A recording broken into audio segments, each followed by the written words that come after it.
X and Y हमको find करना है। तो करिए एक्स एंड वाई। तो पहले हमको जो गिवन है उसको फिगर के अंदर चेक करते हैं कि कितना है। देखो ये आपको x दिया है, ये y दिया है, ये 50 दिया है और ये ABCD के पैरेलल है, ये भी दिया हुआ है।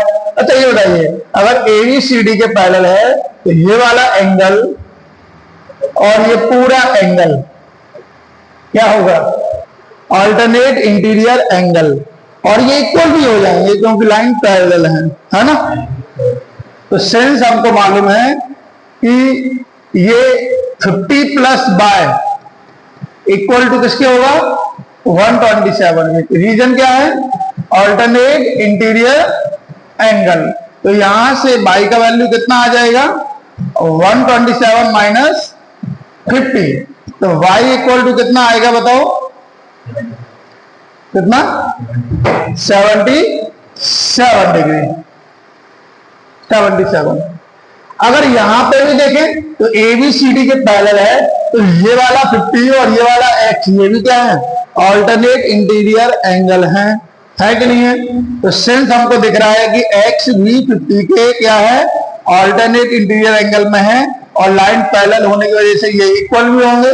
तो इसका तो आंसर बहुत आसानी से आ गया। यहाँ तो कोई खास कोई प्रॉब्लम ही नहीं है कोई प्रॉब्लम? नॉर्मल क्या अप्लाई करना था? अल्टरनेट इंटीरियर एंगल वाली प्रॉपर्टी। जब हमको मालूम है कि टू लाइंस पैरेलल होती हैं और अगर एक लाइन ट्रांसवर्सल है तो ये एंगल और ये एंगल क्या होंगे? Alternate interior angle. ये ट्रांसवर्सल है तो ये वाला और ये वाला एंगल क्या होगा?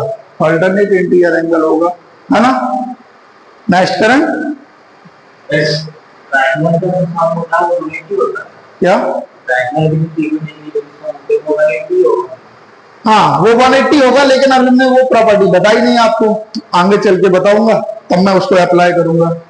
अभी जो प्रॉपर्टी हमने पढ़ी हुई है उसी को अप्लाई करना है, ठीक है ना। वो मैं जब बताऊंगा तब अप्लाई करना है। बस वहीं पहुंच रहे हैं हम लोग। बताएं क्या गिवन है यहां पर? हमसे बोला है कि ये टू मिरर्स है, PQ और RS क्या है? टू मिरर्स है, और इस तरीके से रखे हैं कि वो एक दूसरे के पैरेलल हैं। क्या है? पैरेलल है एक दूसरे के। अब मैंने एक इसमें क्या किया? एक रे को इंसिडेंट कराया, तो AB रे ने B पॉइंट पर क्या किया? यहां पर इंसिडेंट हुआ, और इंसिडेंट होने के बाद ये B पॉइंट पर टकराया PQ मिरर पर, और उसके बाद ये क्या हो गया? रिफ्लेक्ट हो गया, और रिफ्लेक्ट होने के बाद ये RS मिरर पर जाके C पॉइंट पर इंसिडेंट हुआ, और वहां से रिफ्लेक्ट होके ये ऐसे ही वापस रिफ्लेक्ट होके वापस चला गया। अब आपको ये प्रूव करना है कि इसका जो AB है और ये जो CD है, ये इंसिडेंट रे बाद में जो रिफ्लेक्टेड रे है वो आपस में क्या होगा? पैरेलल होगा, है ना। ये आपको प्रूव करना है। तो गिवन में बताइए आपको क्या लिखना है? गिवन में क्या गिवन है आपको? आपको गिवन है कि ये दोनों मिरर PQ और RS आपस में पैरेलल हैं, यही तो गिवन है ना। और टू प्रूव क्या करना है आपको? तो टू प्रूव करना है आपको PQ AB is parallel to CD, है ना। तो प्रूव करने से पहले मैं एक कंस्ट्रक्शन कर रहा हूं, ओके। हम लोग फिजिक्स में थोड़ा सा पढ़ के आए, साइंस में रिफ्लेक्शन पढ़ के आए ना। रिफ्लेक्शन क्या होता था बताओ? क्या होता है रिफ्लेक्शन? जब किसी स्मूथ सरफेस पर कोई रे इंसिडेंट होती है, तो जिस एंगल से ये इंसिडेंट होती है वो क्या होता है? इसके बाद उसी एंगल से ये क्या हो जाएगी? रिफ्लेक्ट भी हो जाएगी, बाउंस बैक भी हो जाएगी, और ये दोनों एंगल भी क्या होते हैं? आपस में इक्वल होंगे। यही तो है ना। ये इंसिडेंट रे, ये रिफ्लेक्टेड रे। तो इंसिडेंट रे जिस एंगल से इंसिडेंट हुई थी उसी एंगल से क्या हो जाएगी? रिफ्लेक्ट हो जाएगी। इसे ही बोलते हैं लॉ ऑफ रिफ्लेक्शन। उसी का हम यहां यूज करेंगे, ठीक है ना। तो देखेंगे ध्यान से। हमने यहां क्या किया? एक कंस्ट्रक्शन किया और यहां पर परपेंडिकुलर ले लिया, ये बी एन, और यहां पे भी एक परपेंडिकुलर ले लिया सी एम। क्या ले लिया? ठीक है ना। तो मैंने draw BN is perpendicular to PQ and CM is perpendicular to RS, ये ड्रॉ कर लिया हमने, है ना। अब देखिए प्रूफ क्या करेंगे। अगर मैं इसको एंगल 1 मान लूं, इसको एंगल 1 मान लूं, तो बताएंगे क्या होगा। इसको 1 मान लेता हूं, इसको 2 मान लेता हूं, इसको 3 मान लेता हूं और इसको 4 मान लेता हूं, ठीक है ना। तो आप मुझे बताइए, बाय लॉ ऑफ रिफ्लेक्शन, अगर हम इसको लॉ ऑफ रिफ्लेक्शन अप्लाई करते हैं इसके अंदर, तो इंसिडेंट एंगल और रिफ्लेक्टेड एंगल क्या होगा? इक्वल होगा। इसको इक्वेशन नंबर फर्स्ट दिया, और सेम कॉन्सेप्ट यहां पे भी लगेगा। ये इंसिडेंट रे है, ये रिफ्लेक्टेड रे है, तो एंगल 3 इंसिडेंट एंगल होगा और एंगल 4 रिफ्लेक्टेड एंगल होगा, जो कि आपस में इक्वल होगा बाय लॉ ऑफ रिफ्लेक्शन। होगा कि नहीं होगा? अब एक बात बताइए, हमने ये परपेंडिकुलर तो ड्रॉ किया ही है, इसके अलावा मैंने ये भी माना हुआ है कंस्ट्रक्शन में कि जो बीएन है वो पैरेलल है किसके? सीएम के। किसके पैरेलल है? बीएन सीएम के पैरेलल है। एक कंस्ट्रक्शन हमने किया हुआ है, ठीक है। तो अगर बीएन सीएम के पैरेलल है, तो ये बीसी जो है वो इस दोनों लाइन के लिए ट्रांसवर्सल होगा, तो एंगल 2 जो है और एंगल 3 जो है वो क्या हो जाएंगे? ऑल्टरनेट इंटीरियर एंगल हो जाएंगे। होंगे या नहीं होंगे? तो angle 2 equal to angle 3 why alternate interior angle. और ये इक्वेशन नंबर 3। हमारा टारगेट है कि हम लोग ये वाला एंगल और ये वाला एंगल इक्वल कर देंगे। तो आप देख रहे हैं ये वाला एंगल और ये वाला एंगल ए बी और सी डी लाइन के थ्रू बन रहा है, और ये बीसी उसके लिए ट्रांसवर्सल होगा। अगर ये दोनों एंगल इक्वल हो जाएंगे, तो ये दोनों एंगल हैं क्या? ऑल्टरनेट इंटीरियर एंगल है। अगर ये हम इक्वल प्रूव कर देंगे, तो ये तभी पॉसिबल है जब ए बी और सी डी क्या होंगे? पैरेलल होंगे, है ना। तो ये हमें कैसे करना है, ये ध्यान से देखें। तो क्या करना चाहिए बताओ इन दोनों equation from equation number first and third. First और थर्ड को देखो, विज्ञान 1 किसके इक्वल है? 2 के, और 2 किसके इक्वल है? 3 के। तो देयरफॉर ये 1 2 के इक्वल है, 2 3 के इक्वल है, तो 1 किसके इक्वल हो जाएगा? 3 के इक्वल हो जाएगा। और ये फोर्थ इक्वेशन। और ऐसे ही from equation number second and third, second और थर्ड से क्या मिलेगा आपको? 3 4 के इक्वल है और 2 3 के इक्वल है, तो कितने कौन किसके इक्वल हो जाएगा? 2 4 के इक्वल हो जाएगा। इसको फिफ्थ इक्वेशन दिया, तो मैं कर रहा हूं फ्रॉम इक्वेशन नंबर फोर्थ को और फिफ्थ को ऐड, ओके। और ऐड कैसे करना है? लेफ्ट हैंड साइड को लेफ्ट हैंड साइड के साथ, राइट हैंड को राइट हैंड के साथ। तो एंगल 1 किसके साथ ऐड होगा? 2 के साथ। एंगल 3 एंगल 4 के साथ। एंगल 1 और एंगल 2 का सम कितना होगा? Angle ABC. और एंगल 3 और एंगल 4 का सम क्या होगा? बीसीडी। अब चेक करो भाई, ए बी सी और बी सी डी ये तो ऑल्टरनेट इंटीरियर एंगल हो रहे हैं और वो इक्वल भी हो गए हैं। और ये alternate interior angle A B और सी डी से ही बन रहे हैं, तो ये इक्वल हो रहे हैं। तो ये तभी पॉसिबल है जब ए बी और सी डी क्या होंगे? पैरेलल होंगे। तो हम ये बात को लिख देंगे भाई, इससे हमको मालूम है angle A B C and angle B C D as an alternate interior angle and also equal to each other,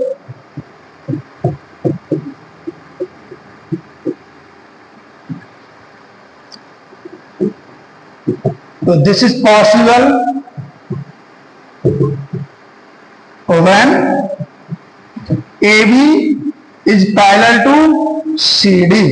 ये तभी पॉसिबल है जब AB और CD क्या रहे होंगे, पैरेलल रहे होंगे। बताएं तो प्रॉब्लम है। हमने क्या अप्लाई किया, पहले लॉ ऑफ रिफ्लेक्शन यूज किया, फिर हमने कंस्ट्रक्शन किया कि बी एंड सी एम के पैरेलल है, तो एंगल 2 एंगल 3 भी क्या बन जाएंगे, ऑल्टरनेट इंटीरियर एंगल बन जाएंगे, और पैरेलल होने की वजह से ये इक्वल भी होंगे।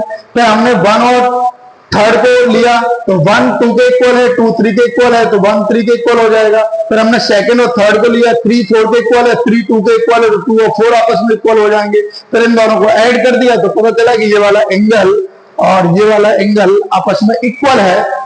लेकिन हमको पता है कि ABC जो है वो AB से बन रहा है, और BCD जो है वो CD से बन रहा है, और ये ऑल्टरनेट इंटीरियर एंगल है, और हमने इक्वल प्रूफ कर दिए हैं। तो ऑल्टरनेट इंटीरियर एंगल तभी पैरेलल मतलब इक्वल हो सकते हैं जब वो पैरेलल लाइन से बन रहे हो। Okay please, okay write down कर लीजिए।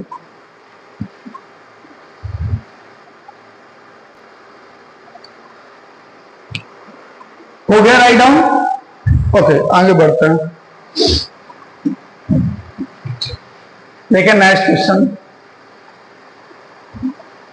तो इसमें मैं आपको 2 प्रॉपर्टी बता रहा हूं, जो भी बताया था फिर से रिपीट कर रहा हूं कि एक ट्रायंगल है और इस ट्रायंगल के इंटीरियर एंगल, ये इंटीरियर एंगल है, तो इंटीरियर एंगल का सम हमेशा क्या होगा, हमेशा क्या होगा 180 डिग्री होगा। ये आपको ध्यान रखना है। बाकी का ये कैसे प्रूफ होगा वो भी मैं बता दूंगा आपको। और एक प्रॉपर्टी और है जिसे हम लोग शॉर्ट में बोलेंगे एंगल सम प्रॉपर्टी। क्या बोलेंगे शॉर्ट में, एंगल सम प्रॉपर्टी। और इसको शॉर्ट में बोलेंगे एक्सटीरियर एंगल प्रॉपर्टी। तो एक्सटीरियर एंगल प्रॉपर्टी क्या है भाई, कि किसी एक ट्रायंगल को लिया और उस ट्रायंगल की किसी एक साइड को प्रोड्यूस कर दीजिए। तो मैंने BC को प्रोड्यूस किया D तक, और ऐसा करने से क्या होगा, इसमें एक्सटीरियर एंगल जनरेट हो जाएगा। क्या हो जाएगा, एक्सटीरियर एंगल जनरेट हो जाएगा। तो जो एक्सटीरियर एंगल जनरेट हुआ है उसका वैल्यू उसके अपोजिट में जो इंटीरियर एंगल है उनके सम के इक्वल होगा। तो एक्सटीरियर एंगल क्या होगा भाई, एक्सटीरियर एंगल का वैल्यू क्या होगा, उसके अपोजिट में जो इंटीरियर एंगल है उनके सम के इक्वल होगा। ठीक है, ये 2 प्रॉपर्टीज और ऐड कर लीजिए अपनी इंफॉर्मेशन में। ठीक है, अब देखें ध्यान से, हमको क्या गिवन है, क्या गिवन है हमको गिवन है कि Q2 जो है वो परपेंडिकुलर है PR के, और एंगल TQR जो है वो 40 डिग्री है, एंगल SPR जो है वो 30 डिग्री है। हमको फाइंड करना है, क्या फाइंड करना है, X एंड Y। ठीक है, तो हम लोगों को पहले तो ये देखना चाहिए फिगर में कहां कौन क्या गिवन है। QT ये है जो कि परपेंडिकुलर है PR के। ओके, ये देखो हमको RPS दिया है या SPR कितना दिया है 30 डिग्री, और TQR हमको दिया है 40 डिग्री। ये X और Y हमसे चाह रहा है कि इसकी वैल्यू हम निकाल लें, यही तो चाह रहा है ना। तो बताएं कैसे निकालना चाहिए इसको। देखो पहले अगर हम इसको ध्यान से देखें, इस वाले ट्रायंगल में, इस वाले ट्रायंगल में दिख रहा, इस वाले ट्रायंगल में, तो इस ट्रायंगल में हमको 40 डिग्री और 90 डिग्री ये 2 एंगल तो मालूम है ही, और तीसरा एंगल X हमको मालूम पड़ जाएगा, वह एंगल सम प्रॉपर्टी। हमको मालूम है कि एक ट्रायंगल के इंटीरियर एंगल का सम कितना होता है 180 डिग्री। इसमें 2 एंगल हमको मालूम है, तो तीसरा हमें मालूम पड़ ही जाएगा, क्योंकि ये तो फिक्स है कि तीनों का सम कितना होगा 180। तो हम इसी में पहले बात कर लेते हैं कि कौन सा ट्रायंगल है वही इन ट्रायंगल TQR और बाय एंगल सम प्रॉपर्टी। क्या है angle sum property, the sum of all interior angle of a triangle is 180 degree. तो 40 डिग्री प्लस ये 90 degree plus X equal to 180 degree. तो X इक्वल टू 180 प्लस 40 90 130, ये minus हो जाएगा ना इधर जाके, तो माइनस करिए, कितना आ रहा है 50 डिग्री। कितना आ गया है 50 डिग्री आ गया है। तो x तो आ गया भाई हमारे पास। अब y के बारे में बताइए। अब ध्यान से देखिए ना, PSR, तो PSR के लिए ये y क्या है, एक्सटीरियर एंगल है। और एक्सटीरियर एंगल जो होता है, मैंने अभी जस्ट बताया कि वो एक्सटीरियर एंगल उसके अपोजिट में जो इंटीरियर एंगल है उनके सम के इक्वल होगा। होगा कि नहीं होगा? तो आप किस ट्रायंगल में बात करेंगे बताओ? इन ट्रायंगल PSR और y एक्सटीरियर एंगल प्रॉपर्टी क्या है कि जो एक्सटीरियर एंगल है उसका वैल्यू उसके अपोजिट में जो इंटीरियर एंगल है उसके सम के इक्वल होगा। तो हमें यहां से y भी मिल गया, क्योंकि x हम ऑलरेडी फाइंड कर चुके हैं। तो y इक्वल टू कितना आ गया है 80 डिग्री। बता, तो आप मुझे बताओ, एक्सटीरियर एंगल प्रॉपर्टी और एंगल सम प्रॉपर्टी में कोई प्रॉब्लम है क्या? एक्सटीरियर एंगल प्रॉपर्टी क्या कहती है कि किसी ट्रायंगल को उसकी किसी एक साइड को प्रोड्यूस करें, तो प्रोड्यूस करने से क्या बनेगा, एक एक्सटीरियर एंगल जनरेट होगा। उस एक्सटीरियर एंगल का जो वैल्यू है उसके अपोजिट में जो इंटीरियर एंगल है उनके सम के इक्वल होगा। ऐसा नहीं है कि BC ही हमेशा प्रोड्यूस होगा, किसी भी साइड को हम प्रोड्यूस करेंगे तो उससे जो एंगल बनेगा एक्सटीरियर एंगल, वो उसके अपोजिट में जो इंटीरियर एंगल होंगे उससे इक्वल होगा। और जो एंगल सम प्रॉपर्टी है वो क्या कहती है कि एक ट्रायंगल के जो इंटीरियर एंगल है उनका सम हमेशा 180 डिग्री ही होगा। ये फिक्स है। क्लियर है? आगे बढ़ जाएं। ओके, ये वाला क्वेश्चन लेंथी है, इसको अपन बाद में करते हैं, है ना, नहीं तो अभी आपको थोड़ा सा प्रॉब्लम होगी। इसको सबसे लास्ट में करते हैं।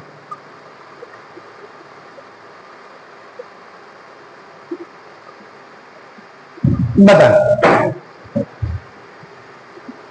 क्या दिख रहा आपको? कुछ गिवन है हमको, ये तो हमें दिख ही रहा है।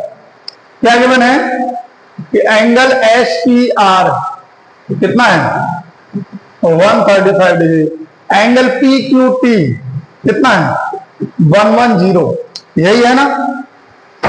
तो टू फाइंड क्या करना है,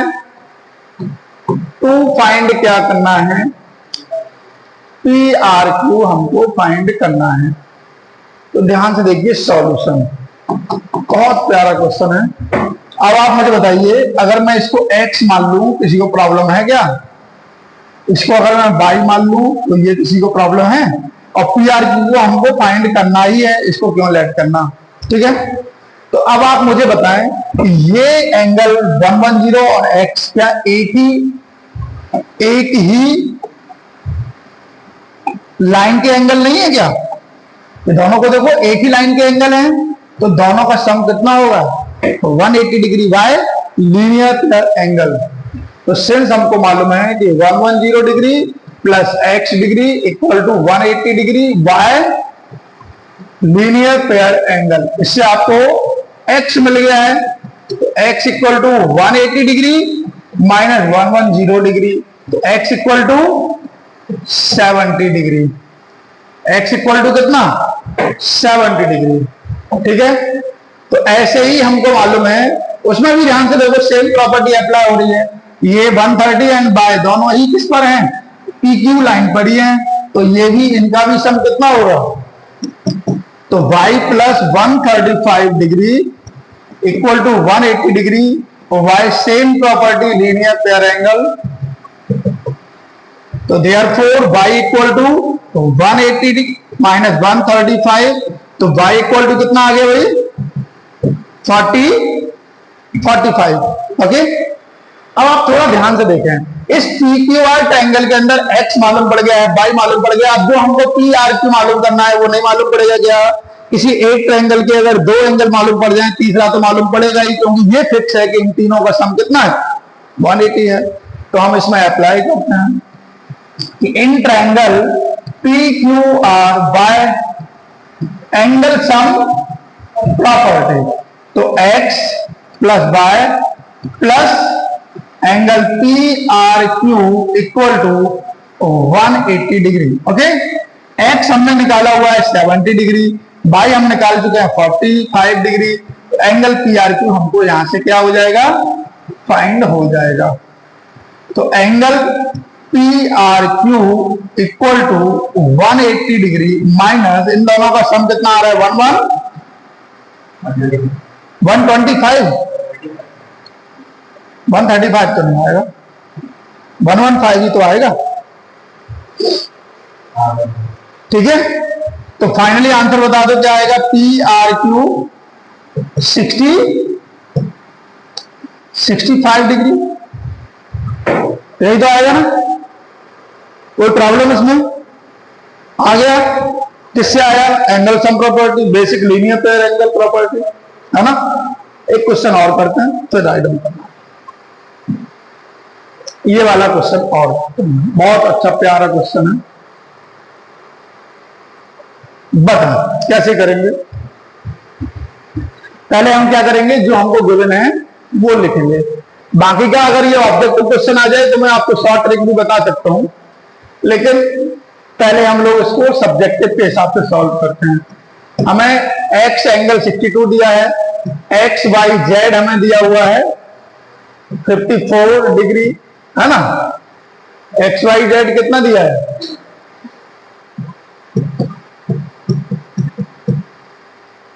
और बाइसेक्टर दिए हैं। इससे हमको दिया है कि Y O and Z O are the bisectors of angle X Y Z and angle X Z Y respectively. अच्छा आप बताओ सर कि बाइयो अगर बाइसेक्ट कर रहा है एंगल एक्स वाई जेड को, इसका क्या मीनिंग है?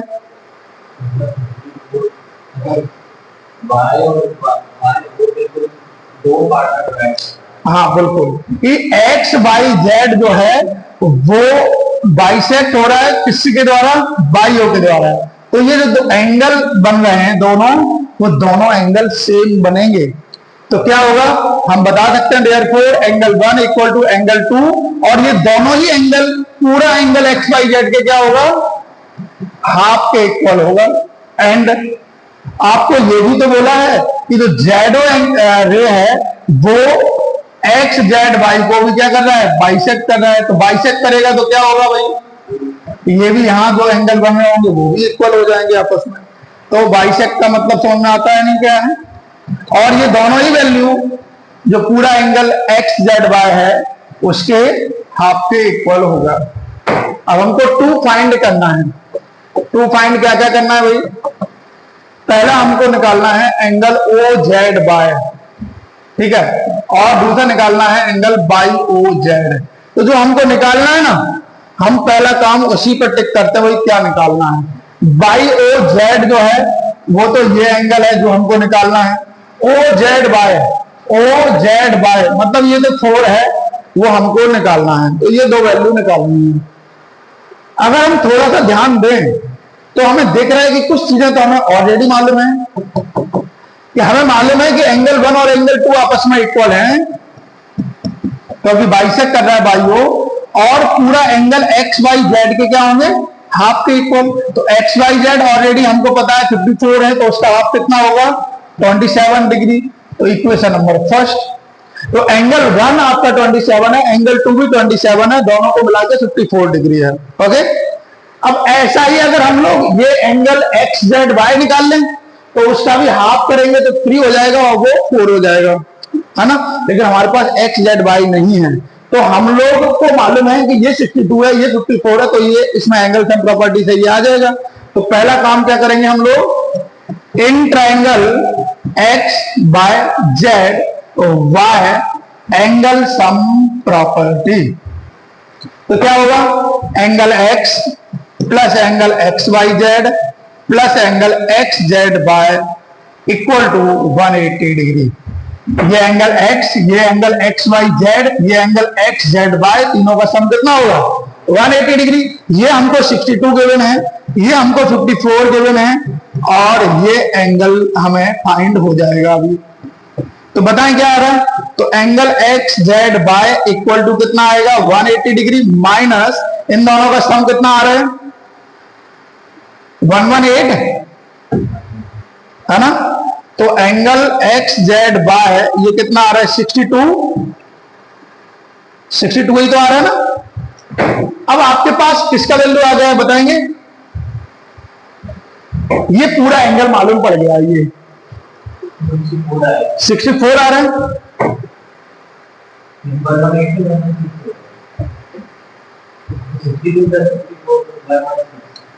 ये 116 हो रहा है ना। ओके, ये 116 है, तो ये 64 आ रहा है। ओके, आप बताइए। तो आपको मालूम है कि सिंस एंगल 3 और एंगल 4 आपस में इक्वल हैं, और वो पूरे एंगल एक्स जेड वाई के हाफ पे इक्वल है, क्योंकि जेडो क्या है, इसको बाइसेक्ट कर रहा है। तो देयरफॉर एंगल 3 और एंगल 4 क्या हो जाएंगे? 1/2। ये हमने 64 निकाल लिया है, तो इस हिसाब से ये 32 डिग्री आ गया। तो 3 और 4 दोनों ही क्या आ गए हैं?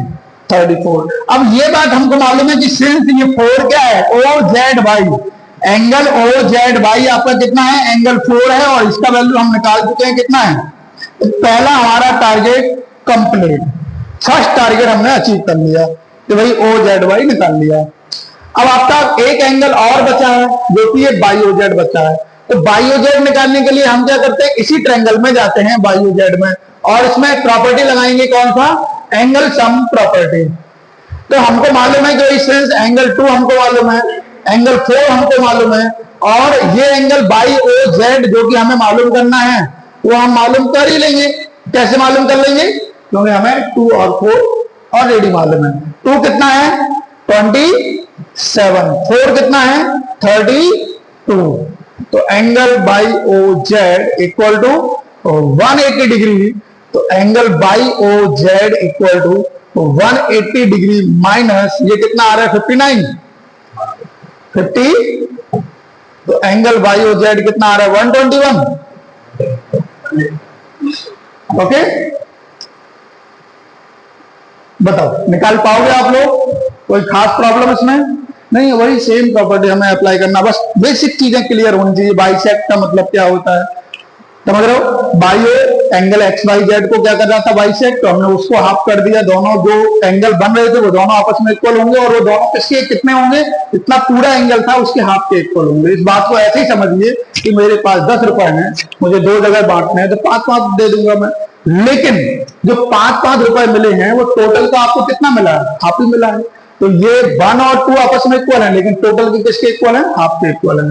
ओके, तो प्लीज इसको राइट डाउन कर लीजिए।